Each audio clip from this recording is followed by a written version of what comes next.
عمران خان صاحب نے بھی جیل سے کچھ پیغامات بھجوائے ہیں، اور ایک تو پیغام عمران خان صاحب کا علیمہ خان صاحبہ نے بتایا کہ یحییٰ آفریدی صاحب کے نام ہے،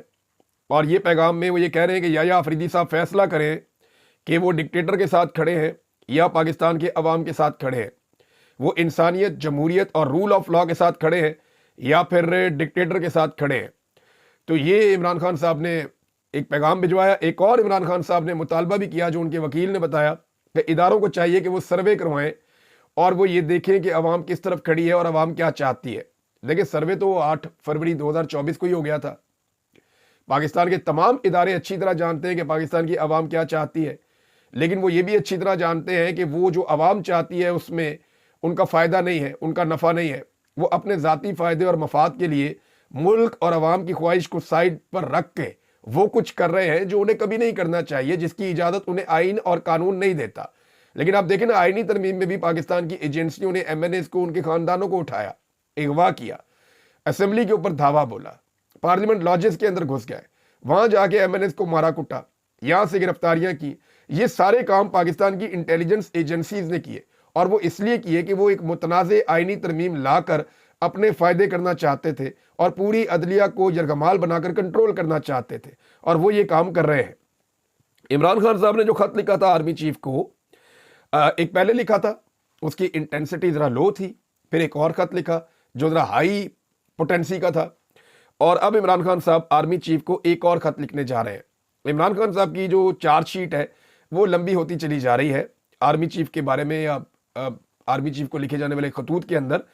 اب عمران خان صاحب نے اگر براہ راست چیزوں کو army chief general Asim Munir صاحب کی طرف منسلک کر دیا یا اس طرف موڑ دیا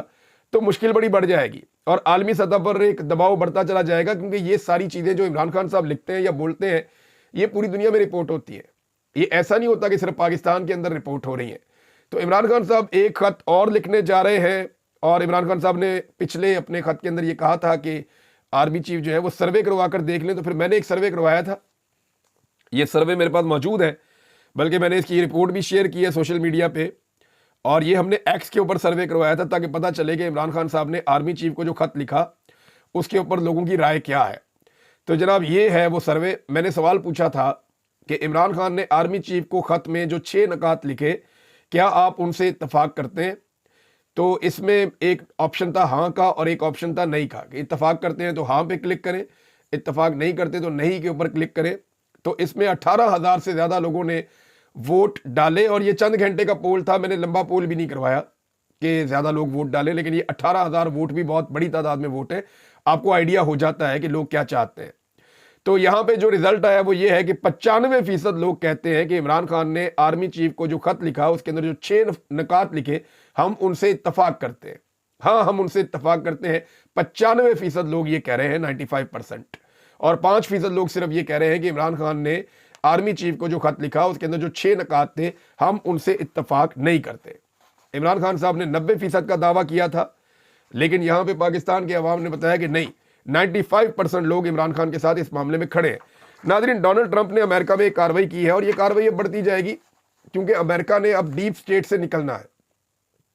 امریکہ کی جو موجودہ حکومت ہے وہ یہ فیصلہ کر چکی ہے کہ ڈیپ سٹیٹ سے جان چھڑانی ہے۔ یہ نہیں ہوگا کہ امریکہ میں حکومت وہ بنے یا بندے وہ آئیں جنہیں سی آئی اے لانا چاہے، جنہیں ایف بی آئی اور یہ پورا ان کے کنسورشیم ایجنسیوں کا وہ لانا چاہے۔ پاکستان میں تو یہ ہوتا ہے نا کہ آئی ایس آئی اور ملٹری انٹیلیجنس جو ہے وہ مداخلت کرتے ہیں، کوشش کرتے ہیں اس کی حکومت بنے، اس کی حکومت بنے،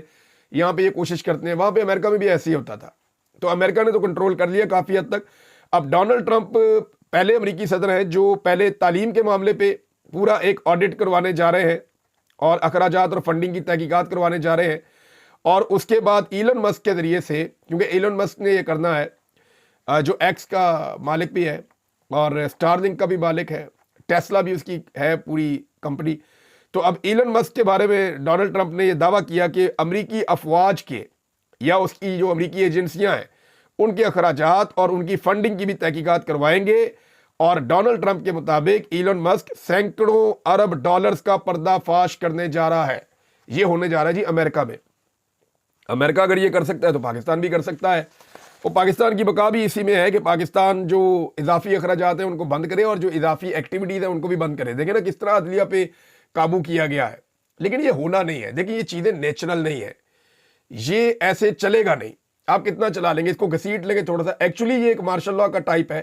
کہ قانون کو کنٹرول کر لو, عدلیہ کو کنٹرول کر لو, پارلیمنٹ کو کنٹرول کر لو, میڈیا کو کنٹرول کر لو, سوشل میڈیا کو کنٹرول کر لو, عوام کو دبا لو, مہنگائی کو مہنگائی نہ کہو. یہ بڑی عجیب چیز ہے نا. میں اگلے ویلاگ میں آپ کو بتاتا ہوں کہ خبریں کیسے چھپوائی جا رہی ہیں اور کیسے وہ چھپ رہی ہیں, کیسے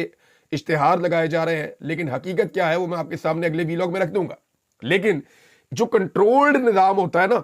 جب آپ اس کو جمہوریت کا لبادہ پہناتے ہیں تو کام چلتا نہیں ہے. یا تو ڈائریکٹ آئیں, آ کے مارشل لا لگائیں تاکہ عوام مارشل لا کے خلاف جدوجہد کرے. جمہوریت کے لبادے کے اندر جو مارشل لا ہے یہ چل نہیں سکتا, دنیا میں کہیں نہیں چلتا, پاکستان میں بھی نہیں چلے گا. یہ تھوڑی سی موجیں ہیں, یہ کسی وقت بھی ختم ہو جائیں گی, کیونکہ پاکستان تحریک انصاف اور عمران خان صاحب ایک بڑی تحریک کی کوشش دوبارہ سے شروع کر چکے ہیں. دیکھیں وہ اس میں کامیاب ہوتے ہیں یا نہیں ہوتے, یا اپوزیشن کا ایک بڑا الائنس بنتا ہے یا نہیں بنتا, لیکن کچھ بھی ہو عوامی رد عمل ایک دن آنا ہی آنا ہے اور بڑا زوردار طریقے سے آنا ہے. سپریم کورٹ آف پاکستان میں جو جوڈیشل کمیشن کا اجلاس تھا, جس کے بارے میں سب نے کہا کہ اس کو روکا جائے, وکلا تنظیموں نے کہا کہ اس کو روکا جائے, ایون جو سینئر وکلا ہیں وہ بھی اس کے اوپر آواز اٹھا رہے تھے, میڈیا بھی یہ کہہ رہا تھا کہ یہ غلط ہونے جا رہا ہے. 26ویں آئینی ترمیم متنازع ہے اور اس متنازع ترمیم کے نتیجے میں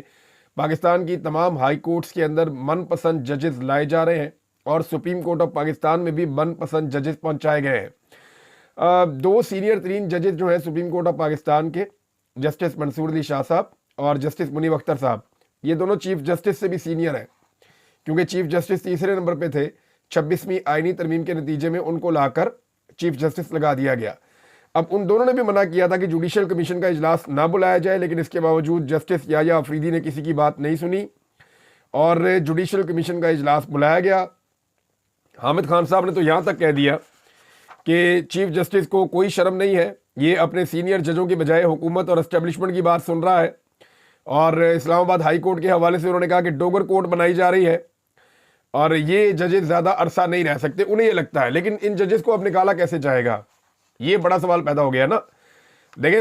سندھ ہائی کورٹ میں بہت سارے ججز پہنچا دیے گئے ہیں, پشاور ہائی کورٹ میں پہنچا دیے گئے ہیں, جو لاہور ہائی کورٹ ہے وہاں پہ ججز پہنچا دیے گئے ہیں, اسلام آباد ہائی کورٹ کے اندر بھی ججز جو ہے وہ اپوائنٹ کر دیے گئے ہیں, پہنچا دیے گئے ہیں, باہر سے ٹرانسفر کر کے بھی وہاں پہ لے گئے ہیں ججز کو. تو یہ جس طرح سے ججز پہنچے ہیں مختلف عدالتوں میں, اور اب سپریم کورٹ آف پاکستان میں بھی اسی آئینی ترمیم کے ذریعے سے ججز پہنچائے گئے ہیں. جو اب تک کے جج پہنچائے گئے ہیں ان کی میں آپ کو نام بھی بتا دیتا ہوں, تھوڑی سی تفصیلات آپ کے ساتھ شیئر کر دیتا ہوں. یہ کمیشن کی جانب سے اسلام آباد ہائی کورٹ کے